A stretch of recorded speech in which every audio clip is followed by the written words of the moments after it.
Dung maneh keur naon?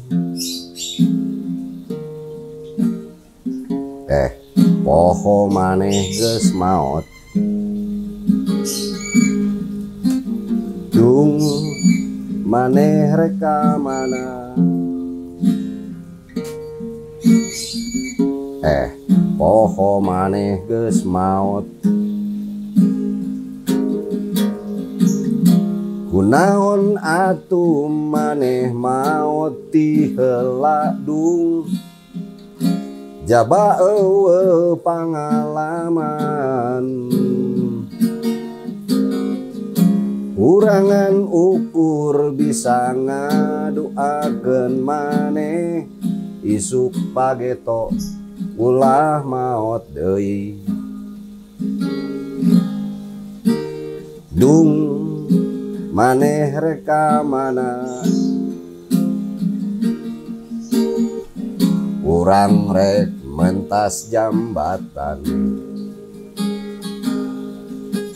Dung di pentas aya naon? Cenah mah disebut sorga. Na ayeuna mah ngajawab mun ditanya dung. Teu sigap kamari ieu. Paingan urang bisa ngadengekeun maneh. Geuningan urang geus maot oge. Geuningan urang geus maot oge. Dung dung. Sia mah poe teh ngajak-ngajak batur goblok.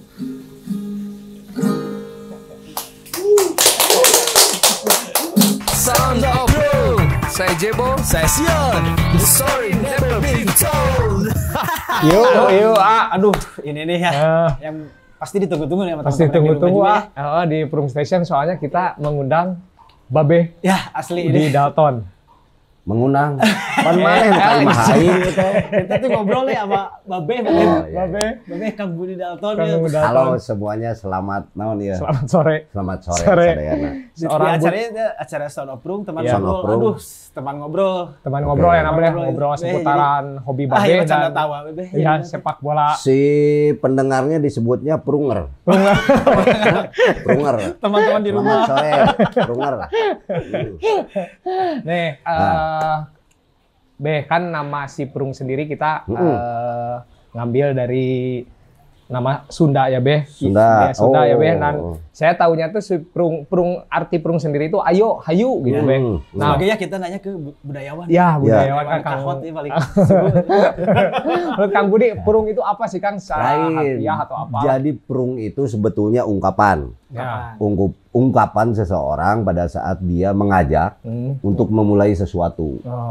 Itu aya oge Prung teh anu jaketna carucukan teh sanes sprengnya teh eta jadi intinya untuk memulai sesuatu dengan semangat teh der lagi kosakata bahasa Sunda banyak. Wah banyak bisa disamakan dengan gerak. Kalau disamakan dengan misalnya jatuh kan ya tiga debrut gitu. Tijalikeun wah eta bahasana lebih ngeri sebenarnya. Tapi aya oge anu Prung diuk maneh mah teu prung wae. Bisa ngaruah cicing wae teh jelema teh. Ayo tuh urang ngarempol sini temenna geus aya tiluan. Jadi intina prung mah kudu bari jeung prak. Bari jeung gerakna. Iya kan pok prek pek prak prung teh tungtung. Eta sabaraha bahasa intinya mah sama sebenarnya cuman eta aya sabaraha pengungkapan jadi artikulasi sama ungkapan gitu. Betul. Tapi sih ada juga yang dari yang punya gitu si Prung teh adalah Pride of Bandung. Pride of Bandung. Tapi singkatan. Ada juga yang seperti itu kan gitu menjadi kebanggaan Bandung, tapi karena kita kan clothing yang memang bergerak untuk apa ya mau ngasih inilah produk-produk daripada beli yang luar negeri brand-brand luar kita menyediakan memang brand-brand lokal. Palsu juga gitu bandingkan beli yang original gitu. Ini kan aya perubahan mindset ya. Di kita juga sama naon budaya kan untuk membeli produk sendiri. Bari jeung manehna make produk asingnya bari ngomongnya gitu. Sekarang nih oke di urang teh. Jadi sebetulnya kadang-kadang cuman tagline unggul karena supaya rame. Mudah-mudahan ya si Prung ini makan pride of Bandung. Kalau di harfiah diartikan ya lah. Aslinya kan Sundanya Prung go gitu. Panaya nu nyebut apa local pride dan lain-lain ya. Kalau saya sih menghindari itu, menghindari apa? Menghindari dikotom apa perbedaan. Aya lokal, aya interlokal. Aya modern, aya tradisi. Urang teh jadi leutik wae. Ke Jakarta. Kang, bawa itu seniman-seniman daerah untuk masuk. Daerah mana anjing? Cek aing teh goblok nah wae. Nanti juga kalau ibu kota pindah ke Kalimantan, maneh disebut orang daerah sih. Benar. Jadi saya sedang menghilangkan itu biar apa? Biar spirit kita tuh tetap merasa kita sama. Mata nu lokal pride cek urang tong ngomong lokal lah. Geus we Bandung gitunya kayak ini, Prung Bandungnya aja sebut. Gitu. Sok bayangkeun lamun Pride of Solo, Prosol. Sebenarnya ayo Bandung pas Prung. Pride oke bahasa mana dia? Kang Budi kesibukan apa Kang Budi sekarang, Kang? Selain ngajar, gitu, masih ngajar. Lamun pas adan mah sholat. Sakapeung mah. Kesibukan masih lah di kampus. Jadi orang kalau lihat saya cenah Kang Budi mau sibuk gitu ge eta mah sampingan. Da anu bener nama ya di kampus ngajar gitu. Kebetulan goreng-gorengnya wakil dekan, dekan percaya wakil dekan gitu. Di ITB atau sebagai ITB ngeri. Lain Unpas. Unpas. Sama mater Kang Abi. Unpas. Unpas di mana? Saya mah kebagiannya di Unpas Lengkong. Abi di Taman Sari Kang. Jurusan Ekonomi. Administrasi negara. Jadi administrasi negara nganggur. Seniman dari. Seniman. Senang nipu teman dah Kang. Sakapeung. Seniman. Nah Kang Budi itu kalau saya lihat gitu ya lebih identik dengan secara fashion senang militeri lah Kang. Militer? Iya militer. Militer ya. Kadang-kadang. Nah apa sih yang membuat Kang Budi tertarik dengan dunia fashion militer? Wah keren gitu. Bukan di Bandung tuh awalnya dulu aya di aing jadi paroho deui we. Tapi yang jelas di museum itu Mandala Wangsit ya. Itu ada anak-anak muda anu mereka ini mencoba menggali mengenai pakaian-pakaian perjuangan saat itu ya. Indonesia. Masih lokalnya perjuangan. Iya. Leuwih hese mana teh. Coba kita sabaraha tahun ya? Betul. Tahun sabaraha sebutlah ini. Ini teh loreng mun teu salah Kostradnya 330. Tahunna itu tahun pasukan Kujang. Hese. Dibanding kita cari GI apa Woodland katanya Amerika tuhnya atau apalah segala macam loba. Tapi kalau kita cari yang sendiri, dimulai KKO-nya, orang resep ngumpulkan eta. Jadi memang teman-teman sana itu melestarikan itu karena di Museum Nasorangan teh aya. Sion baru tahu gitu. Asli. Ya Mas Buda ada gitu komunitas yang maksudnya si tentara lokal kebayang dari zaman Siliwangi nya. Namanya OVB ya singkatannya poho deui bahasa Belanda teh baru kan beuna Bandung we. Bandung. Ya Bandung. Cuman mereka kadang-kadang sok gabung oge dina paguyuban sapeda baheula geuning. Sok luar tah mereka baju militer zaman baheula. Bukan militer baru tuh. Nu juga coklat gitu nya. Betul. Nah itu jadi ada ketertarikan dulu menggali atau mencari dulu itu. Tapi kan lama-kelamaan masuk ke dunia militer. Cing anu luar negeri naon. Amerika cenah. Anu rame mah Vietnam. Buka lagi sejarahna. Asal tahu aja ya dari perang Vietnam sampai kemarin tahun 2000-an awal etap nunjieun kaena anger we Sritek erek Vietnam erek dikirimkan di Indonesia seragam Amerika Solo Surakarta jadi mau seragam Jerman tentara mana wae anger teh urang Sritek ya kan iya saat itu mah kaena duka tanya datang ka dieu hargana mahalnya second teh sarobek gitu memang itu tapi hebatnya itu kan tidak bocor. Artinya walaupun bikinnya di Indonesia tidak diedarkan di Indonesia.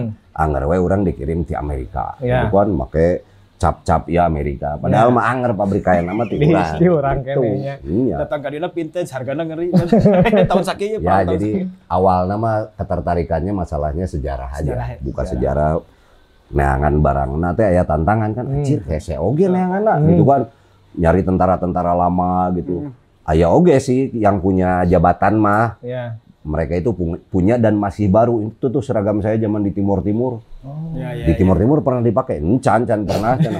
Jadi anyar keneh gitunya, aya oge, tapi ya yang jelas tuh ada faktor kesulitannya lah yang membuat saya jadi resep, aya tantangan. Oh, ada tantangan. Tapi pernah dirazia di Kosambi gitu Kang, di daerah-daerah militer sama PM. Pada saat sudah tidak dipakai oleh tentara kitanya nggak masalah. Nggak masalah. Tapi kalau kita pakai seragam yang masih dipakai ditewak. Misalkan beberapa tahun pasti ganti-ganti wae si corak atau si warna. Dulu kan polisi kan sempat warna coklatnya, warna coklat muda sebelum coklat yang sekarang gitu kan. Itu rada rare jika nanti yang coklat muda ya. Tapi kalau nggak salah ya polisi sendiri sekarang diumumkan mereka kan berubah seragam sekarang warna biru kalau nggak salah. Seperti Angkatan Laut. Makanya sekarang kita banyak lihat satpam pakai baju polisinya. Nah, karena kelihatannya mau dialihkan gitu. Jadi beda lagi gitu. Kelihatannya gitu. Gitu. Jadi Kang Budi tertarik ke fashion militer ini lebih ke fashion militer yang lokalnya ya Kang ya? Yang lokal ya? Gara-gara susahnya. Gara-gara susah. Hasrat ya. cari atasnya. Walaupun yang Amerika yang mana ya loba lah kurang tenang. Ya, tenang. Ya aya lah ada aja. Soalnya Kak Kanto pernah saya Kang di razia gitu pakai jaket militer seperti jadi itu. Jadi pada saat memang jaket atau seragamnya itu masih dipakai oleh tentara Indonesia diambil. Oh, itu kan pemberian kakek gitu Kang. Jadi kakek. Ya Kang jangan diambil tuh dicanak atuh da hiji warisan aki abi tanda teu ayanya. Ya iya mung jaket unggul nggak bisa cenah dibawa aja. Saya juga pernah beralasan gitu. Pak, punten ya jaketnya peninggalan kakek saya. Kakek kamu militer, bukan tukang dagang. Anger dicopot aja. Nih Kang, kita ngobrolin sedikit ke hobi Kang Budi tentang motor tua lah Kang ya. Ini dulu yang apa? Instagram. Oh iya, itu penasaran banyak orang juga yang nanya. Artgram itu teh kenapa Kang? Sebenarnya kieu. Jadi Instagram saya itu dihack. Ya, sama seseorang orang tenan naon ngarokok. Tenan naon Kang. Jadi saya itu dihack Instagram saya sama orang Amerika gitu ya. Orang Amerika ini menjual ke orang Turki. Orang Turki ini mengganti namanya menjadi Artgram. Si Budi Daltonnya dibikin baru sama si ini. Ya, jadi orang tak bisa we gitu. Nah, satu saat teman-teman naon sih ngaranna follower apa? Dia melaporkan ke si Instagram. Dan itu akan direspon kalau follower kita yang melaporkannya 50% plus 1. Karek direspon. Berarti nuhunnya ke para teman-teman di Instagram yang melaporkan saat itu. Sehingga direspon sama Instagram. Nah yang ditelepon kan orang Turkinya ke Instagram. Nah dia minta ganti ke orang Amerika. 30 juta. Saya itu ditelepon sama orang Amerika itu. Saya bisa betulkan Instagram aneh. Gitu. Tapi kudu mayar 30. Cek aing teh rek nulungan mana kudu mayar. Gitu kan. Lalu saya tidak menanggapi dia karena saya sudah tahu pasti iya di Instagram ya. Tapi tiba-tiba besoknya si orang ini yang Turki nelfon saya juga. Barulah dia ngomong saya beli dari seseorang orang Amerika. Kata saya tidak pernah tahu itu ngehack dari saya. Maka kalau saya ingin balik lagi alamatnya saya harus bayar 30 juta ke orang Turki ya. Cek urang teh eta hak urang. Walaupun saya tidak bayar besok lusa pasti dipareman ku si Instagram. Oke lah, nggak apa-apa deal ya. Saya bayar 30 juta. Tapi mana cokot duitnya ke kedutaan Indonesia di Turki. Bener, saya ngomong begitu. Sama dia, bingung mana nanti ya, jalma bener tuh. 3 hari kemudian, saya pergi ke Swedia. Saya itu transit di Turki. Tilu poe tidinya. Jadi karek turun di bandara, waing video call di tempat. Turki bandara kan airport. Kirim ke. Itu dikirim di video call. Goblok aing di Turki cek aing. Ya. Saya tunggu Anda di kedutaan Indonesia. Saya bawa uangnya. Bari eueuh duit. Tapi kan itu dia mikir. Ih jelema saha gitu. Bener ya di airport Turki. Lalu kalau tidak Anda ke kedutaan Indonesia, saya datang ke rumah kamu. Atau hari ini juga serahkan Instagram eta ke Instagramna. Ditutup lah akunna. Pokoknya mah sore eta kene balik eta Instagram ke aing. Gitunya saya masih di Turki itu. Lagi transit kan masuk ke Swedia, datang di Swedia. Anjing, Instagram aing geus aya deui. Tapi namanya jadi Artgram nama dia. Lalu saya robah menjadi Budi Dalton. Teu bisa da ku si Amerika. Ya geus dipake ngaran eta. Maka sampai saat ini jadi nggak sesuai Artgram, terubah-ubah. Banyak itu banyak yang bertanya, iya. Iya, jadi bukan saya yang pengen, lain. Oh, saya kira teh Artgram, artnya seni, Instagram. Nah, saya kayak gitu cocok logi. Bukan, tadinya mah ngeri ya. Sampai sedetail eta. Ya tadi nama art itu seni, gram itu 10% tina kilo. Jumun meuli orang gram-graman. Tara garis-garisan mahal. Dan Kang Budi ngurus Instagram sampai ke Swedia nya. Padahal mah transit ya. Eta jeung sing mun salah mah ulin lage. Yang mureun cek itu teh mureun wah si Akang ini niat Iya mah ngeri sudah ya. Nyatakan kami kan. Pasti dianggap serius kan. Tapi emang saya ke saat itu di Turki. Jadi 3 hari setelah dia telepon, saya memang pergi ke Swedia dan transit di Turki. Tapi kan pasti reuas jelema. Iya. Mun maneh teu ka kedutaan, aing datang ka maneh. Atau akun itu serahkan ke Instagram gitu. Bisa ngebayar 30 juta tapi kedatangan dia sebenarnya tiket ini kan. Salah ngabajak saya ya, salah milih lawan. Gitu. Jadi Artgram itu jangan ceritanya ngerinya sampai segitunya. Dan ini Kang, ngobrolin tentang motor tua lah, Kang. Kan sebagai bikers juga kan ya Kang ya. Saya pengen nanya Kang, itu kan saya sekarang apalagi ya dari dulu itu sangat banyak Kang motor-motor tua yang dari Inggris gitu kan, yang dari mana. Kok bisa banyak di Indonesia itu Kang? Karena faktor apa kan? Terus Akang dari sejak kapan sih? Jadi gini, 87 saya pertama punya motor. Itu Triumph 250 cc. Tapi pertanyaannya mah kenapa kan? Iya. Karena kahiji cenah, urang teh jelema yang beda wae ti batur. Saya itu selalu ingin beda dengan orang lain. Saat itu saya SMP, teman-teman ada naon teh disebutna GL Pro. GL 100 teh geus gaya jeung Astrea Prima zaman itu gitu. Ayeuna jalan deui.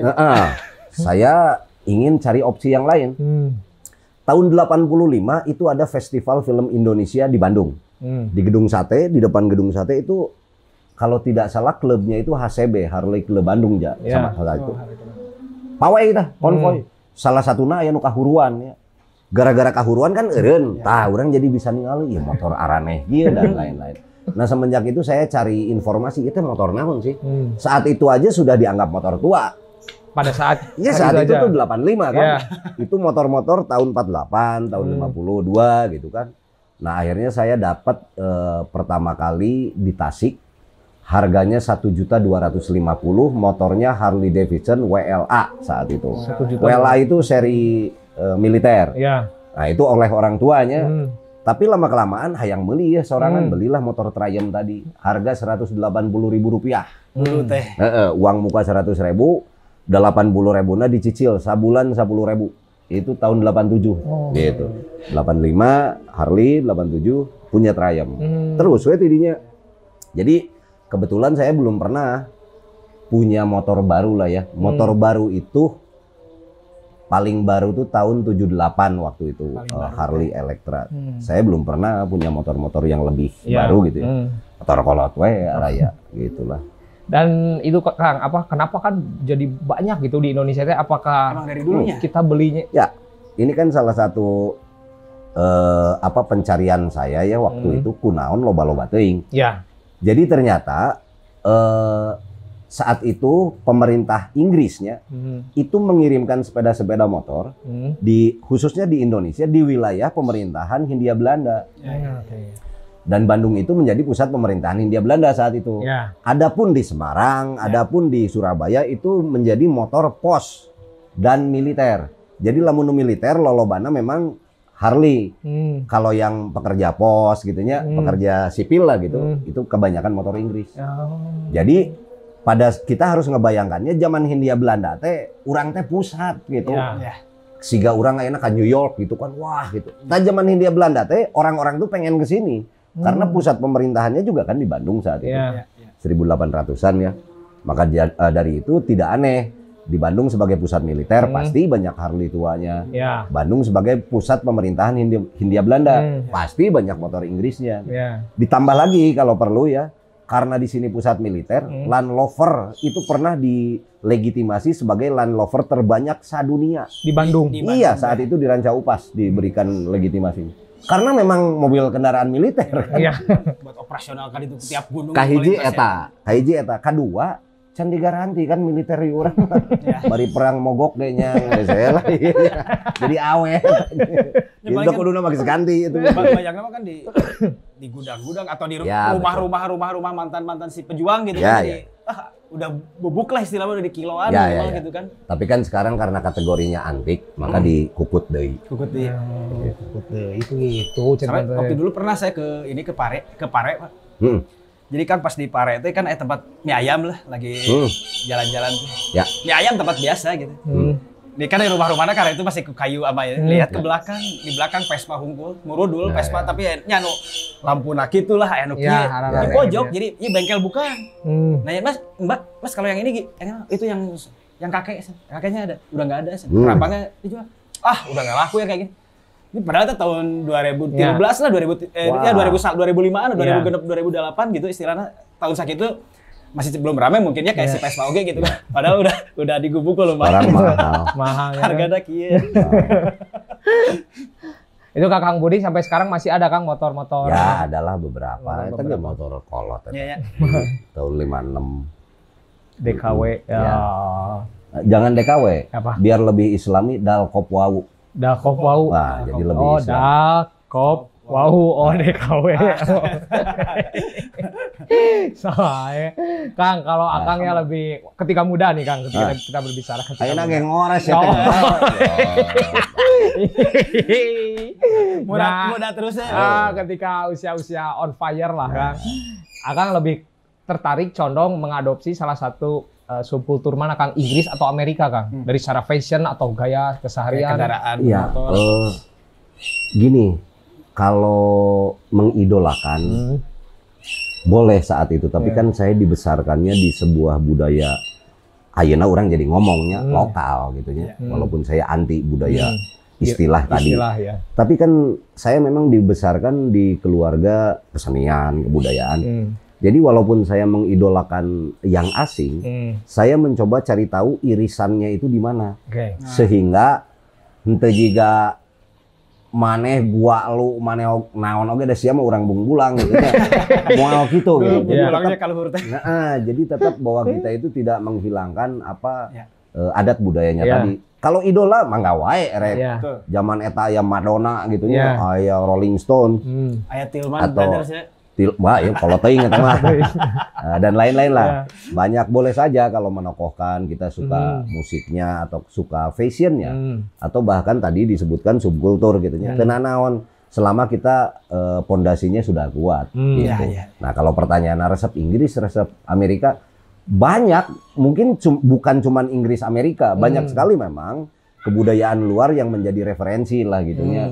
Oh, orang Eropa mah kieu gitu tata caranya, orang Inggris juga begitu ya. Tapi kan bedanya kadang-kadang musik itu juga membawa subkultur lain kalau di baturnya, bukan hanya genre musik, tapi plus jeung pakaianna, plus jeung fashionna segala macam lah gitu. Nah, itu yang kadang-kadang kita tiba-tiba tersadar jadi hayang gaya gitunya. Banget kan, banget eta Jawi tali tapi anjing. Halo anjing, who is you? Anjing who is you teh goblok sih. Salah. Jangan jadi Mick Jagger nya gitu Bang. Aya di Cimahi kan teman saya juga dia fans Rolling Stone, Mick Jagger ngaranna. Aya. Karena mungkin bibirnya sih kayak Jagger gitu kan. Vokalis dia. Vokalis. Mick Jagger. Jadi Akang mah subkultur maksudnya untuk ke Inggris. Saya tidak tertutup. Tidak tertutup ya, terbuka ya. Terbuka. Nah, tadi Kang ngobrolin, Akang bilang tadi kitanya memang harus sudah kuat, Kang. Purwadaksi teh.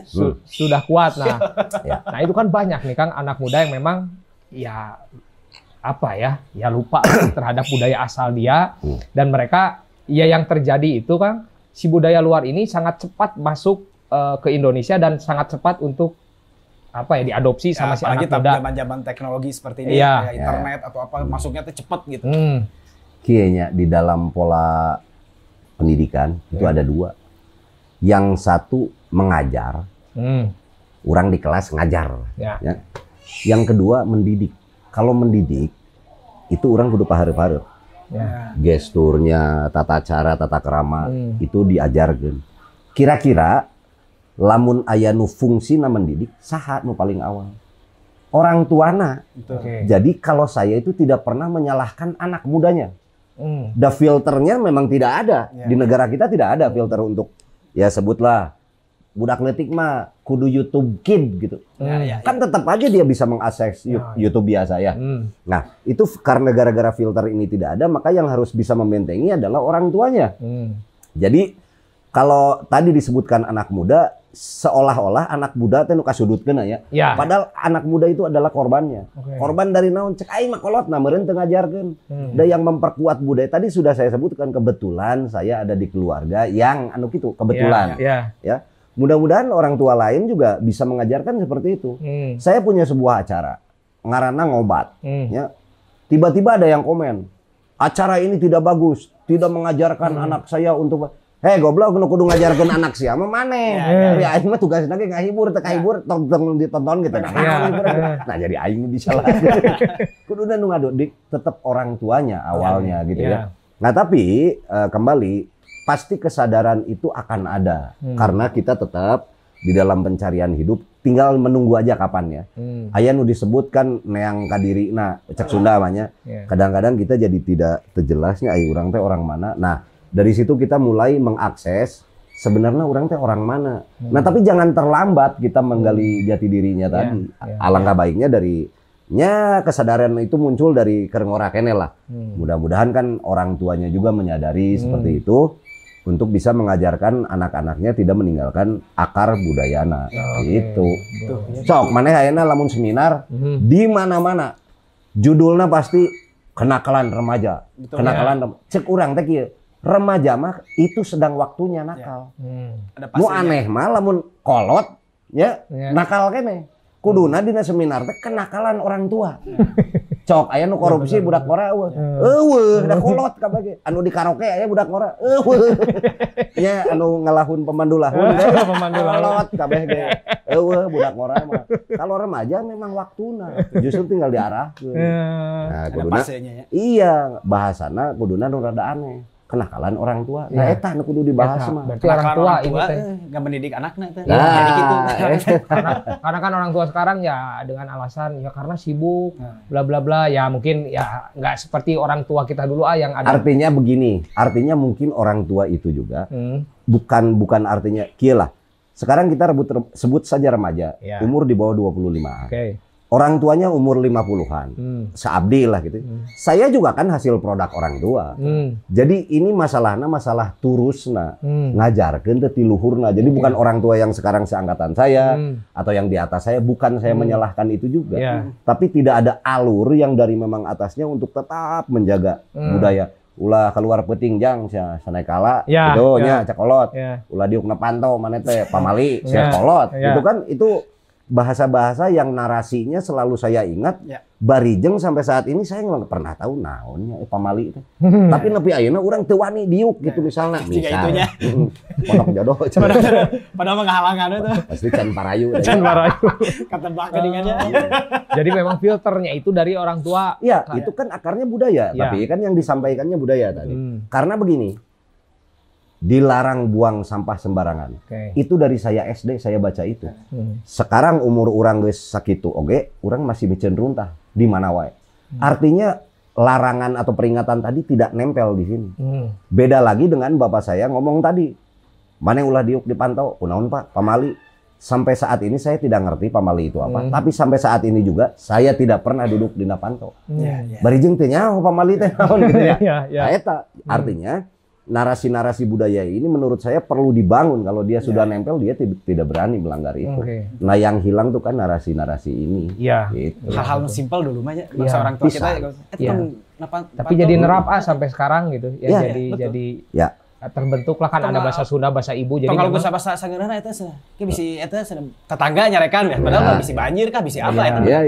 Tapi memang pendidikan orang tua dulu teh ya akhirnya terbentuk.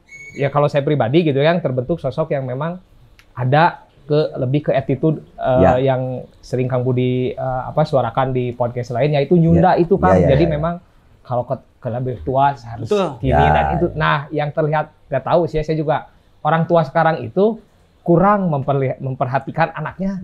Ya oke lah tadi ada mungkin sibuk lah ya atau apapun. Tapi kan ada sekian waktu mereka tetap bertemu di rumah untuk berdialog, berdiskusi. Jangan sampai Google itu menjadi segala sumber buat anak ini yang menganggap Google itu adalah kebenaran. Itu bahaya tanya. Ngajarkan budak naon tadi perilaku baca we di Google lah banyak itu orang tua. Ya harus diperlihatkan lewat contoh kan. Contoh dicontohin. Iya naon pangambung, mastaka, cepil kan itu udah bahasa ya. Iya Kang tia ali teh janten tos. Ya. Cepil, pangambung gitu pangangan. Beda-beda. Neda tuang. Nah, Kang Budi pengen nanya lagi nih. Kang Budi kapan sih tertarik untuk mempelajari lebih dalam tentang budaya Sunda gitu? Waduh. Eta teh sudah lama ya kalau saya ingat-ingat SMA berarti tahun berapa ya? 90-an. 91 lah ya. Mulai keluar SMA artinya menggali ya, mencari tahu. Belum mendalami saat itu. Tapi mencari tahu tadi kunaon sih kalau orang teh nitah kieu. Kenapa orang tua saya menyarankan untuk tidak melakukan itu? Kadang-kadang kan tidak ada jawabannya yang akhirnya kita yang harus cari tahu tuh. Jadi mungkin kalau boleh sih dari 90-an menggali itu sampai lama-kelamaan ternyata menarik nih. Dari urusan budaya nyangkutnya nanti ke pengetahuan sejarah. Pengetahuan aja ya, bukan sejarawan, bukanlah. Tapi tahu nanti adat istiadat, nanti kampung adat dan segala macam yang sebetulnya akarnya ada di dalam diri saya. Artinya lebih baik saya mengenali ini dulu sebelum memahami budaya yang lain gitu. Jadi ketertarikannya ya dari 90-an mungkin ya. 90-an ya Kang ya. Dan ini Kang saya teh pengen tahu teh apa benar gitu ya, saya pengen tahu dari Kang Budi orang Sunda itu nggak boleh nikah sama orang Jawa. Ya, itu tuh benar atau ada gimana gitu Kang? Ya itu kan kiasan sebetulnya ya dari orang tua. Nah hal-hal yang seperti inilah yang saya gali. Kunaon teu meunang gitunya. Tapi ternyata ketemu ada sebuah tatanan saat itu bahwa wilayah puseur dari Kanagaraan memang ayana di wilayah Pulau Jawa bagian sebelah barat. Makanya bagian Pulau Jawa sebelah barat itu oleh budaya-budaya lain selalu dianggap lebih tua, gitunya. Jadi lamun orang ka wilayah anu lain di luar Cimanuk dan Citarum, sarua jeung urang ngawin ka budak misalnya atau tibalik manehna jadi ngawin ka indung seolah-olah begitu. Ya, artinya ada yang anehnya di sini adalah orang Jawa Timur dan Jawa Tengah disebutnya orang Jawa. Hari orang Jawa Barat, orang Sunda. Nah itu. Padahal kita tinggal di pulau yang sama. Dan kalau kita cari tahu, emang semenjak kapan Jawa Barat, Jawa Tengah, Jawa Timur ini dibuat? Ya, dan itu baru. Itu untuk kepentingan afdeling namanya perkebunan. Jadi untuk wilayah perkebunannya Hindia Belanda. Wilayah bagian barat pulau ini, bagian barat pulau bagian tengah pulau ini dan timur untuk wilayah perkebunan. Tapi kita sekarang memakainya sebagai wilayah administratif. Kalau menurut cerita-cerita Buhun, Pulau Jawa itu cuma dibagi dua dulunya, yaitu Sungai Cipamali sebelah sananya Brebes tuh, aya Walungan Cipamali namanya. Ke wetan, ke timur disebut Jawa Pawatan, Jawa Pawetanan. Kesininya Jawa Kalwan, Jawa Kulon. Tetap we Jawa Kulon, Jawa Wetan gitu. Kalau istilahnya masih itu, maka saya akan disebut orang Jawa. Jawa Kulon. Nu itu Jawa Wetan gitu ya. Karena adanya tadi sekarang pemisahan teritorial secara negara, Jawa Barat, Jawa Tengah, Jawa Timur, jadi image-nya begitu. Tapi yang jadi anehnya, kenapa Jawa Baratnya jadi orang Sunda? Betul. Karunya orang Sunda. Karunyana kunaon? Pada saat ada akar budaya di Indonesia, sebutlah Bugis. Kamu orang mana? Orang Bugis. Pulaunya ada Sulawesi. Kamu orang mana? Orang Batak. Pulaunya ada Sumatera. Orang mana? Melayu, ada Deli Sumatera. Gitu kan? Orang Jawa, aya Pulauna Jawa. Orang mana maneh? Dayak, aya Pulauna Kalimantan. Gitu kan? Orang mana? Sasak, Pulaunya Mataram. Orang Bali begitu. Orang Sunda, Pulauna mana? Eta sari di Jawa. Anu make ngaran Sunda kan hiji Selat. Oh berarti geus film. Daeuh tempat nu ngaranna Sunda. Selat Sunda nya. Karunya orang Sunda mah eueuh tempatna. Berarti dikotomi eta teh pas zaman kerajaan enggak? Pasti zaman itu. Zaman kerajaan. Pasti dari zaman itu sudah terjadi gitu ya. Misalkan kerajaan kayak kerajaan Betul. Gajah Mada ya. Terus ya, artinya gini. Saat itu kan sudah ada konsep-konsep ketatanegaraan yang berbeda dengan Jawa kita. Tengah mas kayak nggak ada ya, nggak ada kerajaan. Di situ ada kesultanan. Oh, kesultanan. Sultan kan. Kalau kita kan karaton, karaton dipimpinnya pasti kuratu, karatuan, karaton tempatnya ge gitu ya. Mata kena sok rada bingung lamun aya nu ngadongeng. Misalnya di sejarah di Google gitu ya. Kabupaten Bandung didirikan 380 tahun yang lalu. Kabupaten Bandung tuh namanya. Dipimpin oleh Tumenggung. Kela setahu saya mah kabupaten mah pemimpinnya bupati. Nah Tumenggung. Nah ini kan beda tatanan ya. Dan legitimasi Tumenggung ini karena dibelikan sebuah piagam oleh Sultan. Sultan beda deui tatanan. Itu mah Turki Utsmani ya kesultanan. Ini ka Tumenggungan ieu kabupaten. Jadi anu salahna nu nulis sejarah atau aing nu bodoh gitu ya. Lieu kadang-kadang di urang. Gitu. So, kan, aduh mana sih kayak keraton gitu. Di Jawa Barat masih banyak ya. Ya. Bicarakan masih ada keraton gitu ya. Masih kayak non sih ya. Ya kabuyutan lah ya.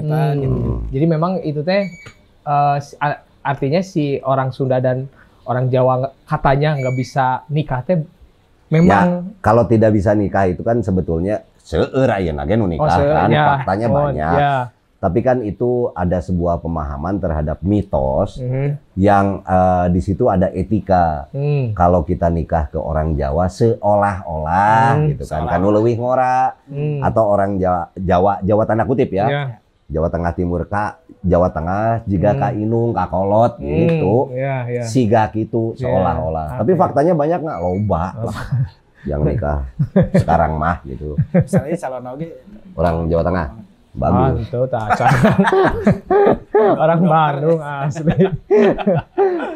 Anu ulah mah yang tidak boleh itu orang Jawa Barat kawin ke badak Jawa. Ulah eta mah aya bageana badak mah. Keneh badak mah jeung badak. Sakeun bisanya. Jelema mah jeung jelema we. Banyak ya badaknya teu asa kangnya eta gitu nanti gini. Numun-numun asli. Wah, ini pengalaman ieu banyak knowledge banyak baru pelajaran kan, pelajaran banget ya asli. Ya benar. Dan ini Kang yang saya tanya teh. Sekarang tuh ada fenomena kayak gini Kang. Ya saya juga pernah lihat podcastnya Sujiwo Tejo tentang ini Kang. Kalau nggak ngomong gue lu, berarti kamu nggak gaul. Oke, itu satu. Terus sekarang yang terjadi adalah bahasa aing dipakai oleh beberapa ya anak-anak daerah, anak-anak modern lah ya, kita sebut anak-anak yang zaman sekarang lah. Dulu kita pernah menggunakan bahasa uka, umak, ya bahasa yang dari Malang. Nah seperti itu teh.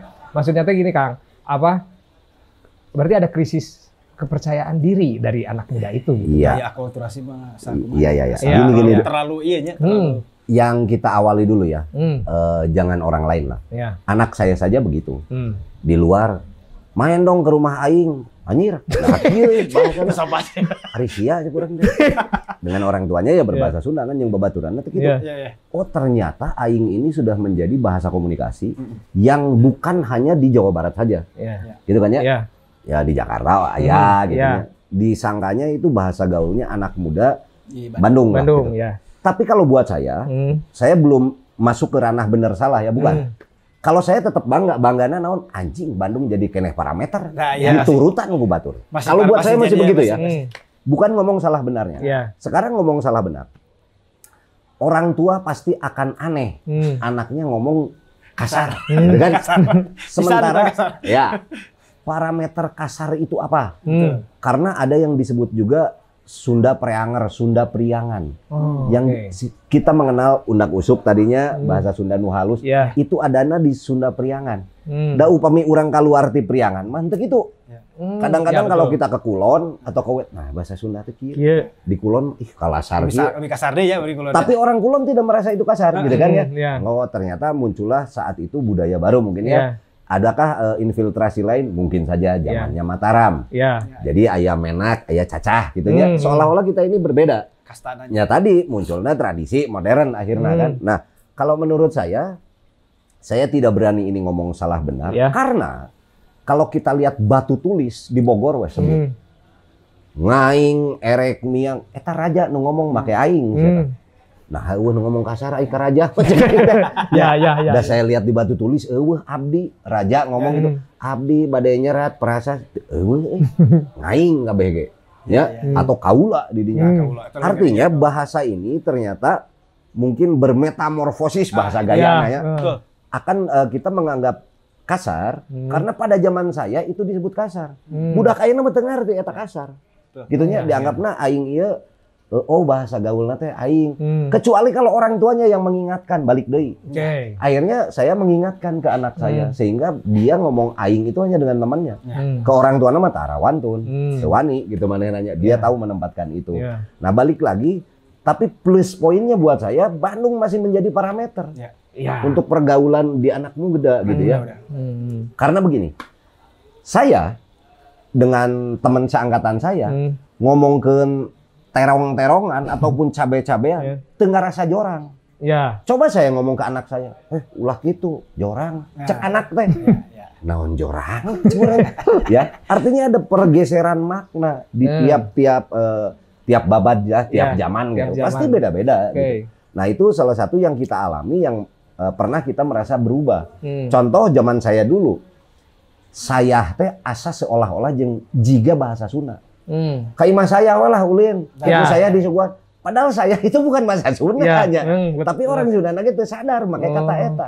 Mungkin begitu sama juga ya. Nah, gitu. Ya gitu saya gitu kan pada tambahan aya ha teh. Aya ha jadi saya. Jadi ketika Sunda gitu. Berarti yang bahasa paling lemes mah dari Priangan ya kan? Bahasa-bahasa yang abdi. Artinya Sunda Priangan itu melahirkan produk bahasa, anu sok disebat kayak undak usuk bahasa teh kasepuh. Jadi ada stratanya gitu lah kan. Bisa kebayangnya jadi pas tahun 40 atau tahun 50 bahasana naon bahasa Sunda. Ya. Jadi kebayang gitu ya naon sih Bapak ya. Saya pernah mengadakan sebuah penelitian ini. Legeng Sunda. Pergilah saya ke Belanda kan, di Tropenmuseum, lalu di Leiden, Bronbeck, museum-museum lah. Orang hayang maca naskah ieu, wah hese segala macam prosedurnya. Sampai akhirnya saya dikasih izin, boleh pakai flash disk gitu lalu dimasukin ke Infocus. Kita baca cuman di tembok aja gitu kan. Naskah Sunda. Tangan gua pas berat naskahna. Itu bahasa naon? Bahasa Sunda goblok. Urang mah teu ngarti. Bahasa Sunda teh. Teu ngarti. Misalnya aja di prasasti di Panjalu gitu ya. Hana nguni hana mangke tan hana nguni tan hana mangke. Ieu teh naon artinya? Pan eta bahasa Sunda. Jadi artinya bahasa itu memang berubah tiap zaman. Eta baru kan hese. Gitu makanya mungkin ya urusan naon tadi daun lontar atau apapun peninggalan. Mungkin satu saat 300 tahun ke depan mungkin ya. Jadi besok lusa ini ada bencana alam gede, meureun, bubrag hancur bumi teh gonjang-ganjing. 300 tahun ke depan muncullah ahli-ahli arkeologi. Ngagali manehna. Terus manehna manggih cover kaset Tartar Junior. Waduh, saya dapat naskah. Kan gitu pasti. Bedana. Ya. Padahal menang cover kaset Jamrut. Ada pelangi di bola matamu. Jelema baheula mah pelangi ge dina mata sih. Kan lain gitu cara maca. Terus saya batu ya. Batu ya. Dadan wasir, wasir lawan wasir. Teliti jadi. Bisa gitu kan. Tapi terputus nggak Kang? Maksudnya yang meneliti si budaya Sunda itu terputus nggak Kang? Sampai akhirnya, aduh ini teh apa? Atau memang ada orang yang memang masih ya kayak setahu saya. Kalau yang namanya di wilayah akademik penelitian itu terus berlangsung ya. Hanya kan mungkin kadang-kadang ada beberapa metodologi yang perlu kita dalami lagi yaitu metodologi lemur. Kan eta naskahna naskah kampung urang. Hatunaha make metodologi barat mecahkeuna, kuduna make metodologi lemur. Kadang-kadang metodologi lemur suka direndahkan oleh metodologi barat. Maneh mah budi cocokologi. Maneh dan memang gitu metodologina tuh kumaha. Ya, jadi aneh pada saat kita merendahkan metodologinya kita sendiri gitu ya. Padahal di urang teh gaduh metodologi misalnya anu Sundanya anu disebut panca curiga, sindir sampir silih bisiloka sandi simbol sasmita sunyata. Apa itu teh? Itu teh ikon, indeks, personifikasi, semantik, hermeneutik nepi ka realita. Sarua eta ge gitu mun bahasa kailmuan mah. Itu lalu 5 perilakunya, ada disebut pancaniti, niti harti, niti surti, niti bukti, niti bakti, niti sajati. Eta tingkatan dari perilaku orang. Makanya kalau orang beki pinter, pasti beki teu naon beki cici. Jadi hati-hati lamun orang Sunda ditanya, teangan sorangan ya, gege kapangi. Eta teh lain jelema teu ngarti. Eta jelema nu geus embung menodai lagi orang lain, takut yang dia sampaikan salah. Mata kita teangan wajang, bisi beda pamanggi cenah. Sok ngobrol jeung kolot mah. Iya. Hese eta teh. Iya. Bukan mereka tidak tahu apa-apa, buku manehna geus pinuh teuing. Geus ngarti gitu. Bahwa kalau saya menulis, kalau di anekdot itu ya, kalau saya menulis angka 6, menurut urang genep teh da cek kameramen ieu mah salapan. Sampai kapan pun moal panggih, kecuali kameramen ini melihat dari sudut pandang saya, genep gening bener. Makanya memecahkan masalah atau melihat satu masalah harus dari 2 sisi atau bahkan mungkin dari sekian sisi. Supaya tiasa keakomodir. Jadi moal anu parasea mun gitu. Moal anu pagegeh. Eta lebih bahaya mah pagegeh ya. Eta divide et impera Cina. Dorna tapi ningali teh di sisi ieu we hubungan sisi ieu bingung kan. Jadi nanti adu domba tuh. Adu domba, ada pide. CD bahaya. Resep Abi, saya jadi tahu lah Kang, Sunda terbuka. Kalau saya kan Sunda itu dari orang tua aja lah ya. Cuman halus, ini kasar, sebatas itu aja. Dan wajar, itu pun sudah maksimal. Orang tua sudah ikhtiar kan, berusaha gitu. Supaya nempel ya ke anak orang kan gitu. Ya kita harapkan juga yang lain punya hal yang sama lah, supaya yang sama. Apalagi lagi jaman-jaman aja, seangkatan kita masih punya anak gitu lah. Jadi sedikit aja buat ke anak gitu, maksudnya sedikit aja kasih tahu hal simpel lah gitu. Ntar juga ada pasti kalau mendalami pasti. Kadang-kadang tapi gini ya, kadang-kadang budak ayeuna kan saking banyaknya literatur, dia bisa berargumen dengan orang tuanya. Makanya sulit pada saat kita ngomong ke anak. Selain dari perilaku orang, daripada orang ngomong, mendingan orang berperilaku. Kemanena ningali kunaon bapak aing teh kieu. Gitu kan? Antep sih nanya. Lamun urang nu langsung ngomong cantang tuh daek narima budak ayeuna. Gitu. Ya, benar. Da gaduh gurunya lira ngonggal teh. Gitu. Jadi dicontohan. Contohan. Nah, kan kita ngobrolin sepak bola lah ya, karena memang si Prung ini clothing yang bergerak di bidang dunia supporter, Kang. Supporter ya, tapi memang ya mengakomodir teman-teman supporter se-Indonesia lah, bukan hanya di Bandung gitu. Jadi kita tidak ada di satu sisi, Prung ini lebih ke Persib, enggak gitu ya. Tapi memang karena di Bandung, ya akhirnya dekat sama Persib Bandung. Nah, mungkin dari style ya, dari fashion. Style dari fashionnya lah, fashion yang agak modern gitu kan. Jangan di football gitu. Nah Kang, saya sering pengen dengar langsung dari Kang Budi, Persib adalah sebuah idiom bagi warga Jawa Barat, khususnya Bandung. Ya. Maksudnya itu apa, Kang? Idiom tuh begini ya, kota Bandung besar, punten ya, sekali lagi punten tidak maksud ke seseorang siapapun, bukan.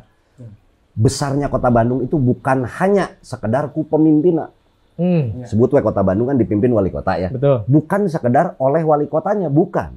Ini kan dikenalnya kota Bandung itu karena aya Persib, karena mungkin aya mun penari mah aya wannabe dance di Bandung gitu ya. Aya musik undergroundnya atau apapun lah. Nah itu kan ada pasek-pasek, nah aya tokoh-tokoh. Nah yang saya maksud idiom tuh begini. Saya tidak pernah nonton Persib. Sakali-kalina saumur hirup nonton Persib teh diajakan ku Kang Emil kayak itu tuh ke Palembang. Eta teh sakali-kalina sia. Can pernah urang asli itu teh kan sewaktu muda enggak pernah. Tidak, nonton di TV. Tapi ini mah sengaja gitu nya. Sengaja gitu. Hayu ngabring hayu, geus rek nepi dinya anjir loba kieu nu lain masuk urang di luar di luar stadion gitu ya. Jadi saya di dalam stadion itu waktu final itu aja dan kerasa emosinya tuh seperti itu gitu ya. Nah, kembali lagi kalau saya di Jakarta ya, tiba-tiba aya we nu ngabring, atau misalnya ada bola, Persib apapun, urang teh aya hiji kebanggaan, cek aing ge anjing Persib mah aing dibanggakeun ku aing teh nya, bari jeung lalajo ge tara. Itu yang menjadi idiom tuh, artinya tanpa kita terasa itu nempel di urang, gitu nya. Pada saat kita misalnya ada sekelompok pendaki gunung hilang. Lalu ada tim SAR-nya yang menyelamatkan. Wanadri menyelamatkan. Tah, Bandung anjing tah tingali. Iya, benar. Itu idiom namanya. Jadi artinya Persib ini sudah tidak bisa lagi dianggap sebagai cuman kelompok sepak bola, tidak, dia sudah melahirkan subculture lainnya. Subculture sama budaya juga udah jadi satu. So, mana Persib itu kan punya seragamnya. Ya. Gitu kan? Boga seragam. Urang teh bangga mun make seragam eta teh. Sampai-sampai kalau kita sebut seragam, banyak di Indonesia itu seragam lainnya. Seragam polisi, seragam Satpol PP, seragam pramuka, seragam loba seragam teh. Ya, juga seragam Persib. Tapi lamun ningali nu naik haji, aya tuh nu dipoto make seragam Persib. Aya. Ya. Aya ka Prancis di depan Menara Eiffel. Wah, Persib bangga gitu. Aya manehna ka New York, patung Liberty Persib. Aya nu make seragam Satpol PP. Eueuh. Kalau Persib ya. Aya nu make seragam. Eueuh. Ya, tah eta idiom eta.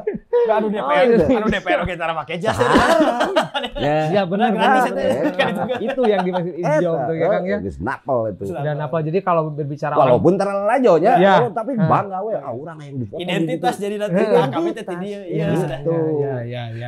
Jadi memang Bandung teh, orang Bandung ya pasti bagi Persib intinya seperti itu ya kan. Meskipun dia ya kata Kang Budi, saya nggak pernah nonton ke stadion. Jadi walaupun saya tidak pernah nonton ke stadion, tidak pernah tahu sejarah Persib, kacipratan bangga gitu.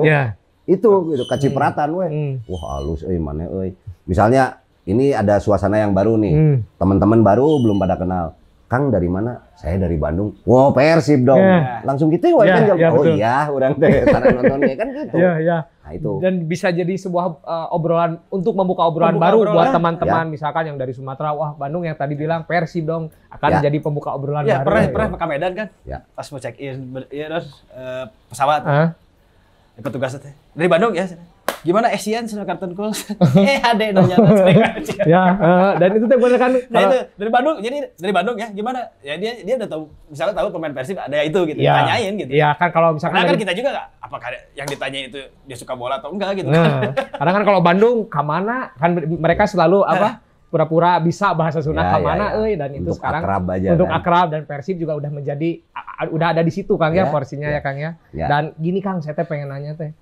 Orang Bandung Kang nyebut Persib itu Persib bukan Persib. Kan yang seharusnya persatuan. Kan harusnya Persib berarti orang Sumatera Utara gitu kan. Nah, itu tuh faktor apa sih Kang? Itu adalah yang saya tanyakan juga ke Batur. Oh gitu ya. Apakah spellingnya, spelling Sunda tapi gitu mungkin kan? gini, karena faktor kebiasaan mungkin dari kita mendengarkan reporter, dari kita mendengarkan berita, dari mendengarkan yang pidato ahli bahasa sekalipun. Jadi ahli bahasa sekalipun mun manana pidato anggar Persib nyebutna teh gitu nya. Nah, ini kan menjadi nempel kalau buat saya itu jadi si gaya non teh alam bawah sadar kita yang menyebutkan bahwa kelompok bola itu namanya Persib.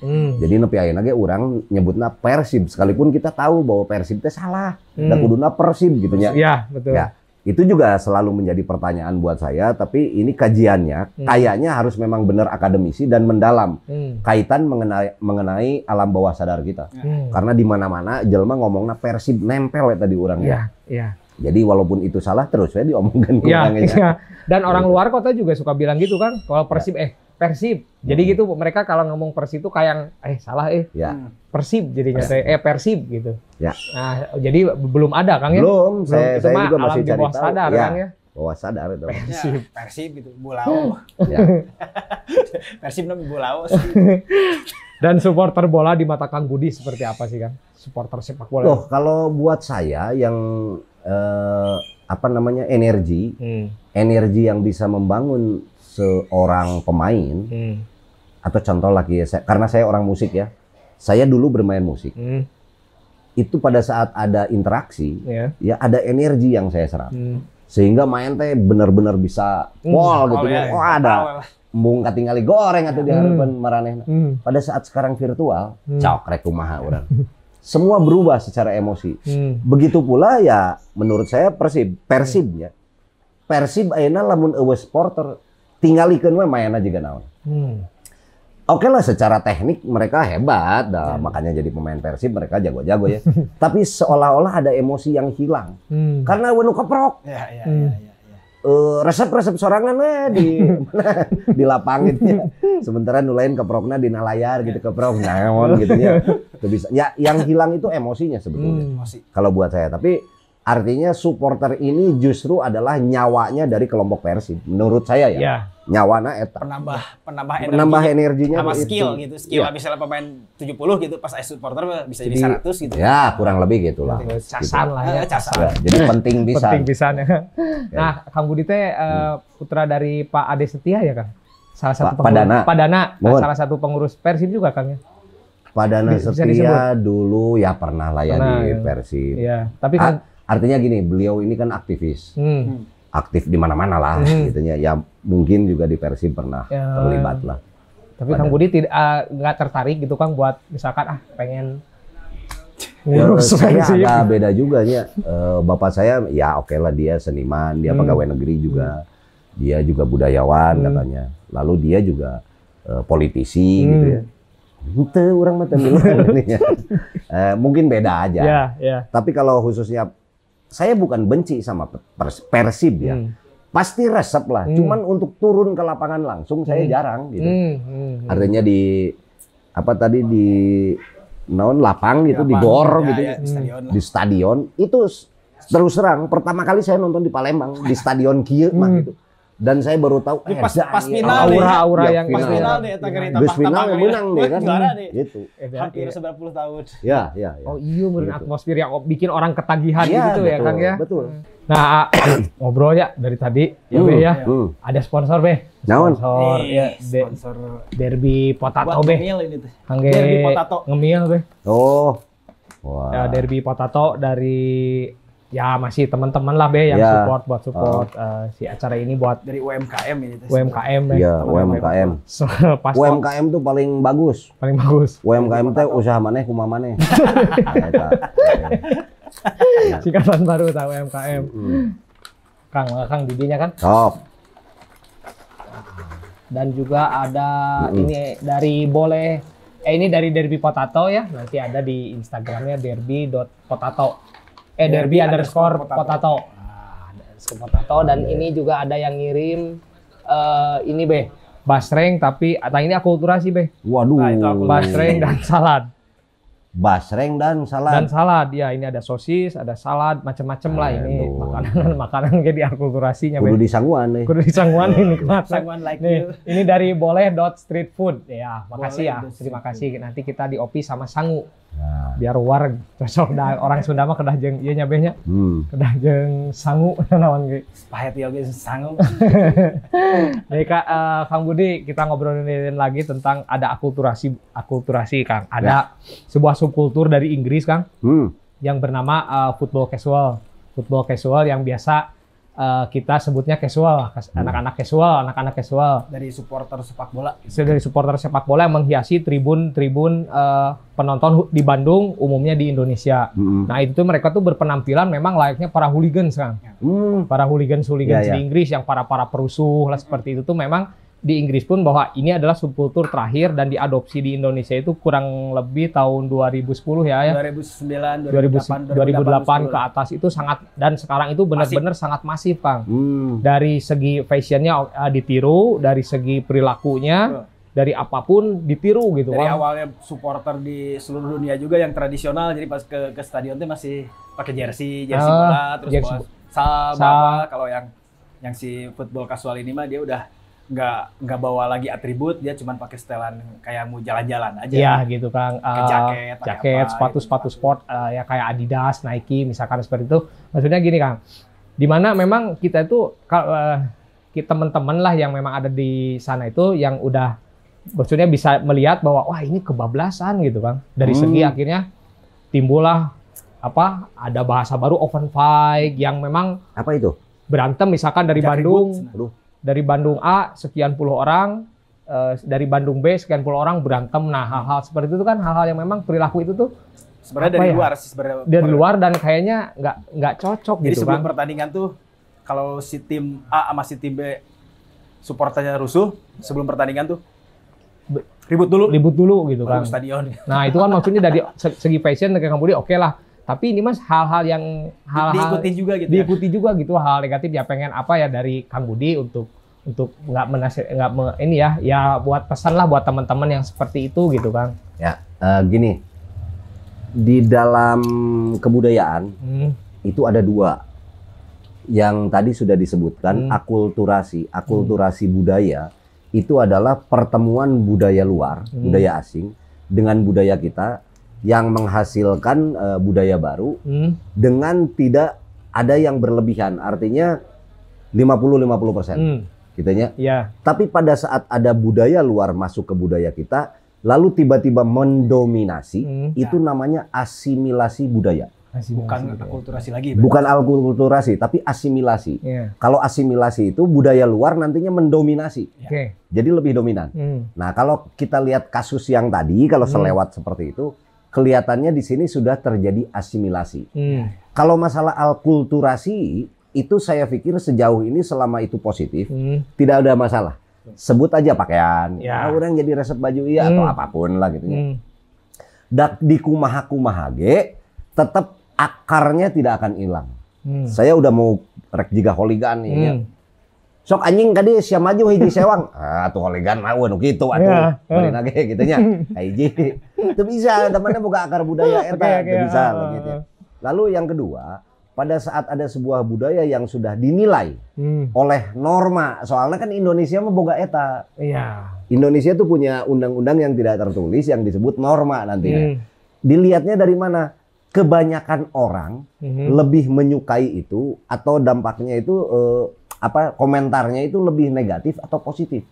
Kan gampang parameternya ya. Kasih aja lempar ke publik. Publik setuju atau tidak. Sebetulnya kan masalah itu unggul. Pada saat kelompok ini memang siap untuk berbeda dengan yang lain, kalau buat saya teu aya masalah, sok wae. Ngan manglebarkeun urang boga hiji akar bahasa, akar budaya nu leuwih halus sebenarnya tidinya. Banyak yang lebih baik yang bisa kita ekspresikan di lapangan itu. Kalau buat saya ya.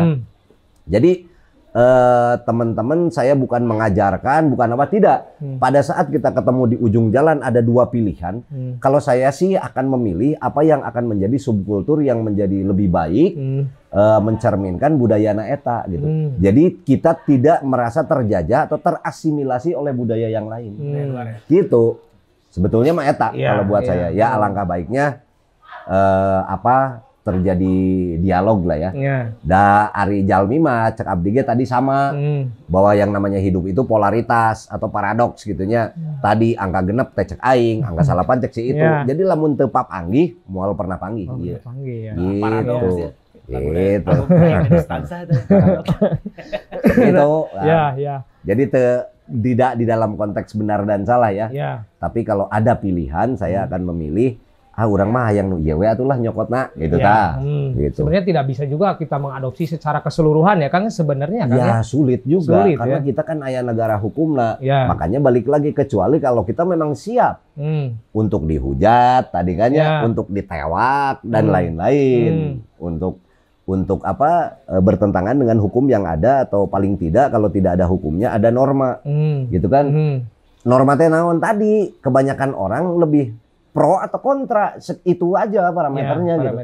Bukan juga menentukan bahwa dia salah, bukan, tapi masalah dina kolom norma atau etika tadi sehingga kita nantinya bisa lebih menilai orang mending kan nu ieu lah dalamun urang didinya aing dihujat geuning gitu nya. Tapi kadang-kadang di masa umur-umur tadi on fire kan, aing mah gitu nya. Tapi aya lirena dan gitu teh. Misalkan geun wae. Umur-umur umur-umur pencarian nih. Jadi pengen yang ini sesuatu yang beda, tapi nanti akhirnya kan pasti istilahnya pasti nanti ada waktunya untuk sama teman-teman di musik juga begitu. Kang Budi itu bisa gitu. Kita mah penganut anti kemapanan. Cek aing teh sia mah bukan anti kemapanan, sia mah memang can mapan. Mah ge can boga sia mah. Kos keneh maneh baru celir anti kemapanan, memang can mapan maneh mah. Gitu. Tapi si norma itu akan berubah nggak Kang? Satu saat kan manusia itu punya proses pendewasaan berpikir ya. Gitu. Jadi kembali lagi ini konteksnya bukan salah atau benar, tapi ya hiji perjalanan. Kita lihat aja endingnya seperti apa nanti. Fase. Iya. Gitu. Kalau si norma ini bisa merubah budaya nggak sih Kang sebenarnya? Ya.